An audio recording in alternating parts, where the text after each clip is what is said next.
أعوذ بالله من الشيطان الرجيم أعوذ بالله من الشيطان الرجيم بسم الله الرحمن الرحيم الحمد لله رب العالمين والصلاة والسلام والتحية والإكرام على سيدنا ونبينا وشفيع ذنوبنا وطبيب نفوسنا رحمة للعالمين أبي القاسم مصطفى محمد اللهم صل على محمد وعلى وصيه ووزيره ووارث علمه علم الأولين والآخرين يعصب الدين أمير المؤمنين زوج فاطمة الزهراء والد الحسن والحسين سيد الأوصياء علي بن أبي طالب عليه السلام اللهم صل على محمد وعلى أهل بيته الطيبين الطاهرين المعصومين المنتخبين المنتجبين لا سيما على بقية الله الأعظم روحي وأرواح العالمين لتراب مقدمه الفداء عجل الله تعالى فرجه الشريف وسهل الله تعالى مخرجه الشريف ولعنة الله على أعدائهم أجمعين من يومنا هذا إلى قيام يوم الدين أما بعد فقد قال الله الحكيم في كتابه المتين بسم الله الرحمن الرحيم ومن يخرج من بيته مهاجرا إلى الله ورسول صدق الله العلي العظيم اللهم صل على چند دعائیہ کلمات سے آغاز گفتگو ہے. خداوند متعال ہم سب کی توفیقات خیر میں اضافہ فرمائے اور جتنے مریض مومنین ہیں ان کو شفائے کلی عنایت فرمائے. خاص طور سے ہمارے محترم برادر عامر صاحب کی بھابھی مریض ہیں, اللہ تعالیٰ ان کو شفائے کامل و عاجل نصیب فرمائے. آپریشن بھی ہیں, اللہ تعالیٰ ان کو جلد از جلد عباد سے عافیت پہنائے. اور آج کے تبرک کا اہتمام بھی ہمارے برادر محترم و مکرم جناب عامر صاحب کی طرف سے ہے. اللہ ان کے مال و رزق میں بھی برکت عنایت فرمائے. اور اس سال وہ حج بیت اللہ کی سعادت سے بھی مستفید ہوئے ہیں. اللہ تعالیٰ کی ذات ان کو بار بار یہ مقدس مقامات کی زیارات, حج, عمرہ زیارات نصیب فرمائے اور ان کے گھر پر اپنی رحمتیں اور برکتیں نازل فرمائے. اور جتنے اور مومنین جملہ جو قصد رکھتے ہیں, خواہش رکھتے ہیں, پروردگار ان کی دعاؤں کو پورا فرمائے. اللہ کی زیارات سے مشرف فرمائے. پروردگار علم و عمل کی توفیق عنایت فرما. اور ان مقدس ایام میں جہاں جہاں ذکر سید الشہداء امام حسین علیہ السلام ہو رہا ہے, پروردگار اس کی غیب سے مدد اور محافظت فرما. دشمنان تشیع جو قابل ہدایت ہیں ان کی ہدایت فرما. اور خاص طور سے ایک مولانا سید سفیر سجاد شیرازی صاحب جو کہ ہمارے شاگرد بھی ہیں, آج ان کا ایک ایکسیڈنٹ ہوا ہے پاکستان میں اور وہ جام شہادت نوش کر گئے ہیں اسی سید الشہداء امام حسین علیہ السلام کی مجالس کے عنوان سے, جبکہ وہ نجف میں اسٹوڈنٹ بھی تھے. اور ان کے ساتھ ایک اور عالم دین ہیں, ان کی بھی شہادت ہوئی ہے, اور ان کے ساتھ ایک ڈرائیور ہیں. اللہ تعالیٰ کی ذات ان کو جوار سید الشہداء میں جگہ نصیب فرمائے اور ان کی جملہ مشکلات ان کی فیملی کی جو ہیں ان کو حل فرمائے. ان کے لواحقین اور پسماندگان کو صبر جمیل عطا فرمائے. اور جتنے اس وقت خدمت کر رہے ہیں ملت تشیع کی, واعظین کی شکل میں, ذاکرین ہوں, علماء ہوں, خطباء ہوں, پروردگار ان سب کی توفیقات خیر میں اضافہ فرما اور اس مشن کو جاری و ساری فرما. پروردگار جتنے بھی پڑھنے والے ہیں, سننے والے ہیں, ان سب کی توفیقات میں اضافہ فرما. ہمارے نوجوان خاص طور سے جو موجود ہیں, ہماری یوتھ کو یونائٹڈ ہونے اور امام حسین علیہ السلام کی اطاعت اور اہل بیت کی فرما برداری میں ان کے ایام کو بسر فرما. والدین کا ان کا سایہ قائم و دائم فرما. ایک اور مومنہ مریض ہیں, ان کو شفا کلی نصیب فرما. اور ایک بچی بیمار ہیں, ان کو صحت اور تندرستی عنایت فرمائے. اور جملہ حاضرین کی حوائج شریعہ کی قبولیت کے لیے اور امام زمان اجل اللہ تعالیٰ فرجہ شریف کے جلد ظہور کے لیے ایک باواز بلند صلوات محمد.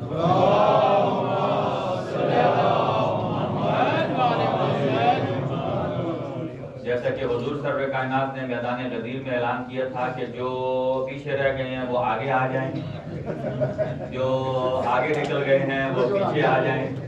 ہم یہ تو نہیں کہتے کہ جو آگے نکل گئے ہیں، اس لیے کہ مکتب تشیع کا یہ وتیرہ نہیں ہے کہ وہ اپنے امام اور ولی سے آگے نکل جائے۔ مکتب تشیع میں یہ ہمیں سکھایا گیا ہے قرآن اور اہل بیت نے کہ ہم امام کے، نبی کے، ولی کے پیچھے پیچھے چلتے ہیں۔ جو آگے بڑھنے کی کوشش کرے گا اس کی ہدایت کے لیے اللہ سورہ حجرات میں آیات کو بھیج دے گا۔ اسی لیے کہا لا تقدموا بین یدی اللہ ورسولہ، اللہ اور اس کے رسول سے آگے قدم نہ بڑھانا۔ اب مجھے یہ بتائیے اللہ بھی چلتا؟ اللہ کیسے چلے گا کہ کوئی اللہ کے ساتھ چلے اور پھر اللہ سے آگے نکل جائے؟ پھر اللہ تعالیٰ کی ذات کیوں فرما رہی ہے لا تقدموا بین یدی اللہ ورسولہ، کہ اللہ سے آگے نہ بڑھنا۔ ہماری کیا جرت ہے، بلکہ ہم جو سانس لے رہے ہیں اگر تقدیر الہی میں شامل نہ ہو تو ہم یہ سانس نہیں لے سکتے، تو آگے کیسے جا سکتے ہیں؟ تو اگلی آیت نے فرمایا لا تقدموا بین یدی اللہ ورسولہ، اللہ اور اس کے رسول، گویا فرمایا کہ جہاں جہاں میرے رسول کا قدم پڑتا ہے وہی میرے اللہ کا قدم۔ جیسا کہ امیر المومنین کے ہاتھ کو کیا فرمایا نبی معظم نے؟ ید اللہ۔ امیر المومنین بھی ولی ہیں، علی کا ہاتھ ید اللہ بعد میں ہے اور رسول خدا کا ہاتھ ید اللہ علی سے پہلے ہے۔ بلکہ یہ تعبیر اچھی ہوگی کہ میدان غدیر میں ایک ید اللہ ہاتھ نے دوسرے ید اللہ کو بلند کیا۔ لہذا ہم اپنی ابتدائی گفتگو کی مرحلے میں اور منزل میں ہیں، اور ہماری کوشش ہے کہ ہم اپنے موضوع جو ہے اس کو لے کر کے آگے بڑھیں، اور وہ ہے معرفت ثقلین، اور وہ قرآن اور اہل بیت دونوں سے جڑتی ہے۔ لیکن کچھ ابتدائی ایک دو دنوں میں ہم ذرا کربلا کو سمجھنے کی کوشش کریں گے، اس لیے کہ 10 دن ہم اگر گزار دیے اور ہم نہ سمجھ سکے کہ حسین نے قیام کیوں کیا ہے تو پھر یہ 10 دن کا مقصد فوت ہو جائے گا۔ کم از کم یہ سمجھنا ضروری ہے ہماری نئی جنریشن کو جو آ رہے ہیں، صرف یہ 2 نام یاد ہونا کافی نہیں ہے کہ کربلا میں ایک طرف امام حسین علیہ السلام کا لشکر ہے، دوسری طرف یزید ہے، صرف یہ کافی نہیں ہے، بلکہ اس کے بیہائنڈ یہ سمجھنا ضروری ہے کہ کربلا میں اگر کربلا پیش آئی ہے تو کیوں آئی ہے۔ اور آج کے زمانے میں ہم اگر حسینیت کے قافلے سے ملنا چاہتے ہیں تو آیا ہمیں کربلا جانا پڑے گا یا بیلجیم رہ کر بھی ہم حسینی ہو سکتے ہیں؟ کہ آیا ہم کربلا جائیں تو کربلا جا کر حسینی ہے، بیلجیم میں حسینی نہیں ہے؟ قطعاً ایسا نہیں ہے۔ حسین ابن علی نے ایسا معیار دیا ہے کہ دنیا کے جس کونے پر رہیں اگر وہ معیار آپ کے پاس ہے تو آپ حسینی ہیں، اور اگر وہ معیار آپ کے پاس نہیں ہے تو بھلے کربلا میں رہیں تو بھی یزیدی ہیں۔ لہذا ان مقاصد کو، اور شاعر نے خوبصورت جملے کہے ہیں، اس نے کہا یہ جو کربلا کی جو جنگ ہے، پہلے تو جب بھی محرم شروع ہوتا ہے تو کچھ ایسے نکل آتے ہیں بے موسمے، اب میں ان کو نام نہیں دیتا، بے موسمی افراد نکل آتے ہیں کہ سارا سال چھپے رہتے ہیں، یہاں آ کر کہتے ہیں یہ 2 شہزادوں کی جنگ ہے۔ ان سے پوچھو شہزادہ تو ایک ہی ہے، اور وہ ہے جوانان جنت کا سردار۔ لہذا جو حسین کی جنت میں جانا آسان جملہ ہے، جو حسین کی جنت میں جانا چاہتا ہے وہ حسین کے پیچھے چلے، اور جو یزید کو بخشوا کے پاک کرا کے اس کی جنت میں جانا چاہتا ہے اسے یزید کی جنت نصیب ہے۔ پہلے 2 الفاظ ہیں نا، بس یہی کہہ سکتے ہیں ہم جو اس کا دفاع کر رہے ہیں کہ ایک حسین ابن علی کی جنت ہے اور ایک یہ مصنوعی طور پر کہا جا رہا ہے یزید کی کوئی جنت ونت نہیں ہے۔ یہ ان کے لیے کہا جا رہا ہے جو کہتے ہیں کہ نہیں یزید کو، یہ ایک بہت بڑا موضوع ہے، وہ کہتے ہیں کہ یزید کو اللہ تعالیٰ معاف کر دے گا یا جہنم میں گیا وہاں سے نکال کر جنت میں لے آئے گا۔ اگر ہمارے پاس ٹائم بچتا ہے تو عرض کروں گا آپ کی خدمت میں، شاعر نے بہت خوبصورت جملے کہے ہیں کہ یہ تلوار پر خون کی فتح ہے۔ تلوار پر خون کی، نارمل تو تلوار خون بہاتی ہے، لیکن یہاں بہا بھی خون تلوار میں ہے، لیکن خون جیتا ہے اور تلوار ہاری ہے۔ اور اسی لیے کہا جاتا ہے کہ تلواریں ٹوٹ گئیں سراپے جیت گئے۔ تلواریں ٹوٹ گئیں سراپے جیت گئے۔ اگلا جملہ شرابی ہار گئے نمازی جیت گئے۔ یہ کربلا کا نتیجہ ہے کہ تلواریں ٹوٹ گئیں